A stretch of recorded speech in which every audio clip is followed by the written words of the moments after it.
Welcome back ناظرین. آج کے پروگرام بات کریں کہ کس طرح سے شہد کی مکھیاں پالی جا سکتی ہیں اور اس کا کیا فائدہ ہو سکتا ہے. ڈاکٹر صاحب یہ بتائیے, آپ نے بتایا پاکستان میں تقریباً 27,000 خاندان جو ہیں وہ اس کاروبار سے منسلک ہیں, انڈائریکٹلی اور ڈائریکٹلی. اس کے افادیت پہ بھی بات کریں گے کہ جو ایک تو وہ روزگار کے لیے اس کو کر رہے ہیں, اس کے اگینسٹ جو اس کو سروس وہ قوم کی کر رہے ہیں, ملک کی کر رہے ہیں, اس کا بھی ایک اپنا ایک مقام ہے. چونکہ شہد کی بے پناہ خصوصیات ہیں اور شاید ممکن نہیں ہو کہ اگر پاکستان میں لوکلی اتنی بڑی تعداد میں لوگ شہد کے بزنس سے نہیں ہوں, شہد کی مکھیاں نہیں پال رہے ہوں, تو شاید ہمارے ملک میں شہد اتنی وافر مقدار میں موجود نہیں ہوتا. آلریڈی خیر بہت مہنگا ہے جس کو سستا ہونا چاہیے. یہ بتائیے کہ جو نئے لوگ ہیں, ینگ انٹرپرینیورز ہیں, جو چاہتے ہیں کہ ہم کوئی کاروبار کریں, کوئی روزگار کریں, نارملی جب زراعت کی بات کی جاتی ہے, ایگریکلچر کی بات کی جاتی ہے, ایگریکلچر سے جڑے کسی بھی شعبے کی بات کی جاتی ہے, تو ہمارے نوجوان, پڑھے لکھے نوجوان اس میں اتنا اپنا عمل دخل نہیں دکھاتے ہیں, اس سے ہچکچاتے ہیں.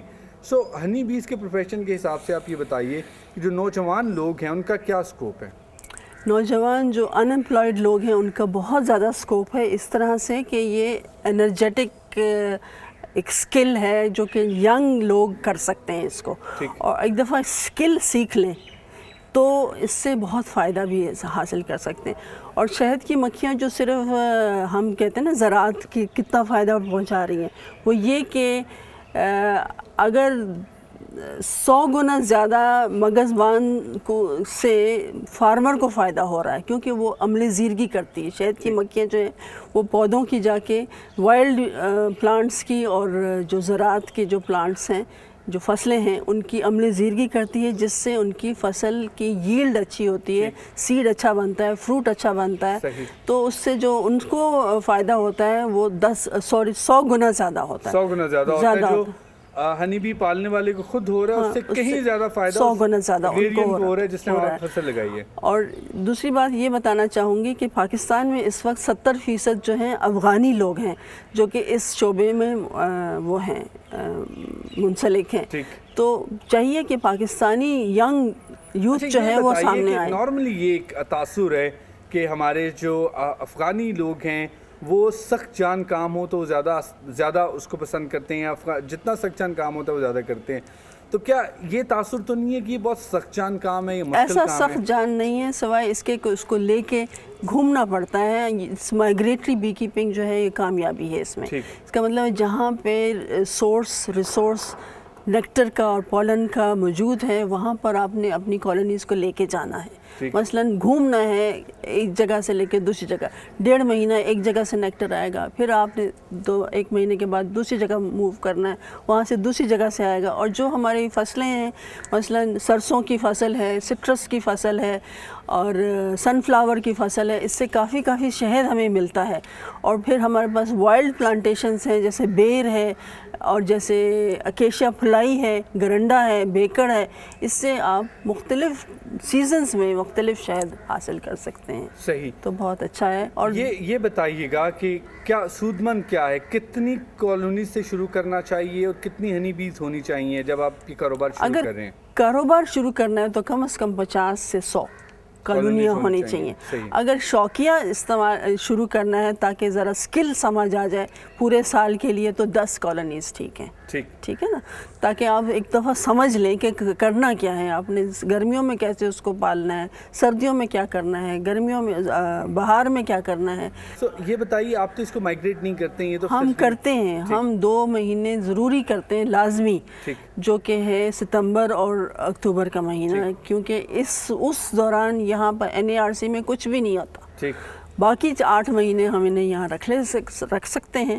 اور اس میں بھی ہم جو فلائی کا سیزن ہوتا ہے وہ ہم اسے 17 میل یا پین بیگوال لے کے جاتے ہیں جہاں پہ زیادہ درخت ہیں. اچھا, اس کی مائگریشن کیا بہت مشکل کام نہیں ہوتا؟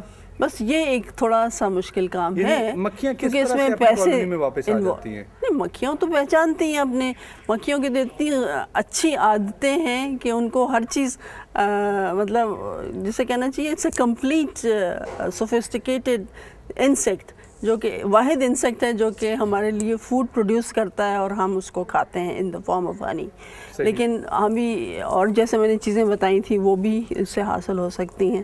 ٹھیک, سو شہد میں ہم نے دیکھا ہے کہ بعض لوگ ڈفرینٹ طرح کی ملاوٹ بھی کر رہے ہوتے ہیں. اڈلٹریشن. تھوڑا سا اس پہ بتائیے گا کہ کس قسم کی ملاوٹ یہ لوگ کرتے ہیں اور اس کے کیا نقصانات ہوتے ہیں.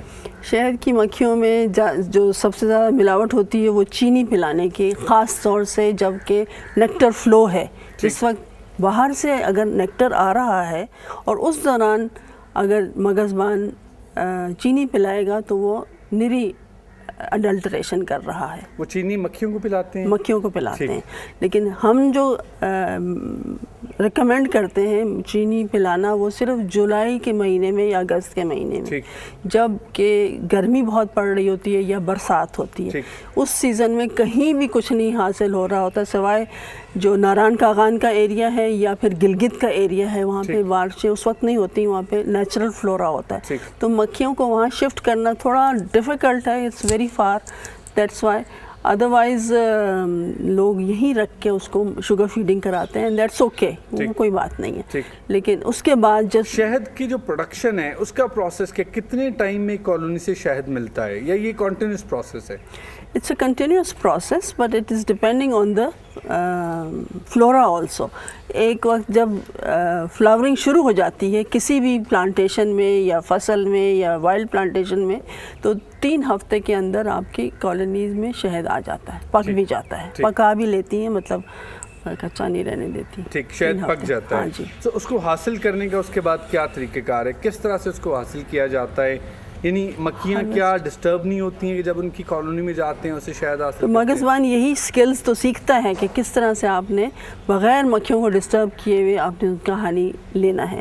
خاص طور سے جب مکھیاں مصروف ہوتی ہیں دوپہر کے ٹائم میں 10 بجے سے لے کے 1 بجے تک، جب مکھیاں باہر نکلی ہوئی ہوتی ہیں تو اس وقت آپ آرام سے شہد ان کا حاصل کر سکتے ہیں. وہ بھی طریقے ہیں کہ کیسے آپ نے برش کرنا ہے، کیسے ان کو جھاڑنا ہے، پھر کس طرح ان کو لے کے جانا ہے ایک خاص جگہ پر جہاں پہ مکھیاں نہ آ سکیں، اور آپ اپنا ہنی پوری کالونی کو اٹھا کے وہاں پہ وہ چھتے لے جاتے ہیں، شہد کے چھتے اتار کے لے جاتے ہیں، مکھیاں جھاڑ دیتے ہیں وہیں پر ہی کہ مکھیاں واپس چلی جائیں اپنی کالونی میں. صرف خالی چھتے شہد کے بھرے ہوئے اور سیلڈ چھتے، ہاں وہ پھر واپس اسی کالونی کو دینے چاہیے اصولاً، تاکہ بیماریوں کی ٹرانسفر نہ ہو سکے.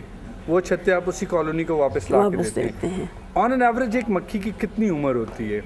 آن ایوریج جو ہے وہ 6 ویکس ہوتی ہے، بٹ سردیوں میں 3 منتھس تک بھی جا سکتی ہے. 3 منتھس تک بھی. 12 منتھس. سو پروگرام کا چونکہ یہاں پہ اختتام ہو رہا ہے، وقت کم ہے ہمارے پاس. یہ بتائیے گا کہ آپ کیا سمجھتے ہیں کہ نوجوان اگر اس پروفیشن میں آتے ہیں، سو ڈسپائٹ کہ اس میں تھوڑا سا ہارڈ شپ ہے کہ آپ کو مائگریٹ کروانا ہو کالونیز کو، لیکن واٹ ڈو یو تھنک کہ یہ پروفیٹیبل ہو سکتا ہے؟ بہت پروفیٹیبل ہے. ہمارا تجربہ ہے کئی بی کیپرز کے ساتھ جنہوں نے شروع کیا 5 کالونیز کے ساتھ، 10 کالونیز کے ساتھ، اور آج وہ شہد ایکسپورٹ کرتے ہیں.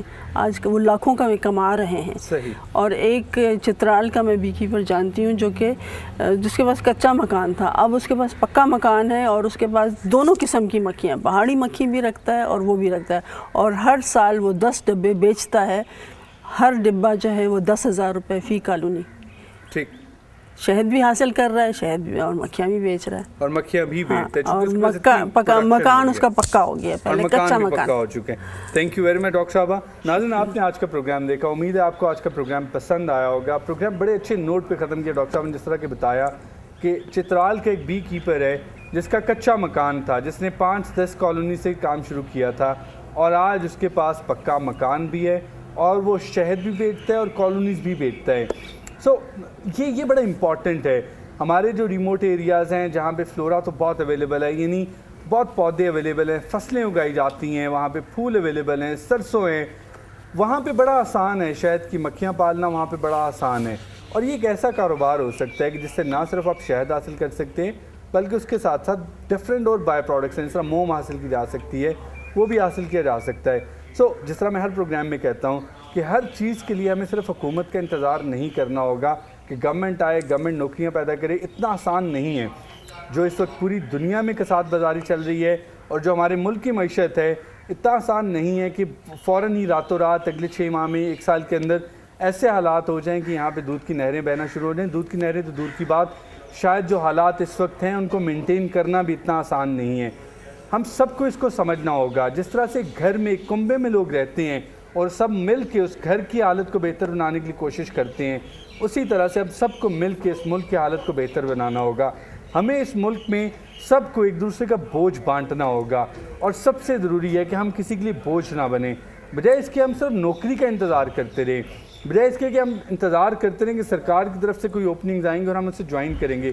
ہم کیوں نہیں زراعت میں بے پناہ اپرچونیٹیز ہیں, کیوں نہیں ہم چھوٹے چھوٹے پروفیشنز میں جاتے ہیں, ہم 20,000 50,000 30,000 کے اپنی کوئی ایسے انکم جنریٹ کریں منتھلی, تاکہ باعزت طریقے سے نہ صرف یہ کہ اپنے خاندان کے لیے روزگار کمائیں بلکہ دوسرے لوگوں کے لیے بھی جاب اپرچونیٹیز کریٹ کریں.